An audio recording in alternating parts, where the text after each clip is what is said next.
தமிழ்நாட்டில் கடந்த 24 மணி நேரத்தில் 8 இடங்களில் 104 டிகிரி ஃபாரன்ஹீட் மேல் வெப்பம் பதிவாகியுள்ளது. உள் மாவட்டங்களில் இயல்பை விட 3 முதல் 4 டிகிரி செல்சியஸ் வெப்பம் அதிகமாக இருந்தது.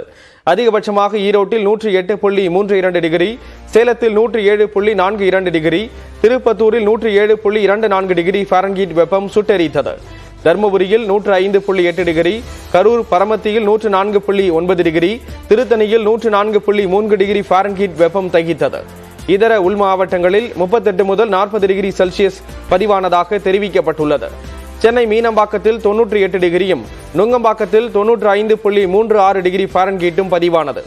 மே 1ஆம் தேதி வரை வட தமிழ்நாட்டின் உள் மாவட்டங்களில் ஓரிரு இடங்களில் வெப்ப அலை வீசக்கூடும் என்றும், உள் மாவட்டங்களில் அடுத்த 4 நாட்களுக்கு அதிகபட்ச வெப்பநிலை 102 டிகிரி முதல் 109.4 டிகிரி ஃபாரன்ஹீட்டாக இருக்கக்கூடும் என்பதால் அசௌகரியம் ஏற்படலாம் என எச்சரிக்கை விடுக்கப்பட்டுள்ளது.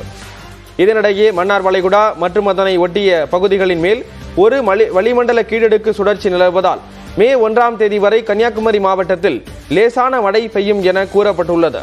மே 4ஆம் தேதி வரை மேற்கு தொடர்ச்சி மலை மாவட்டங்கள் மற்றும் வட தமிழ்நாட்டின் உள் மாவட்டங்களில் லேசான மழை பெய்யும் என்றும் கணிக்கப்பட்டுள்ளது. ஏனைய மாவட்டங்கள், புதுச்சேரி மற்றும் காரைக்கால் பகுதிகளில் வறண்ட வானிலை நிலவக்கூடும் என தெரிவிக்கப்பட்டுள்ளது. லட்சத்தீவு பகுதிகளில் சூறாவளி காற்று வீசக்கூடும் என்பதால் 29ஆம் தேதி வரை மீனவர்கள் அப்பகுதிகளுக்கு செல்ல வேண்டாம் என்று அறிவுறுத்தப்பட்டுள்ளது.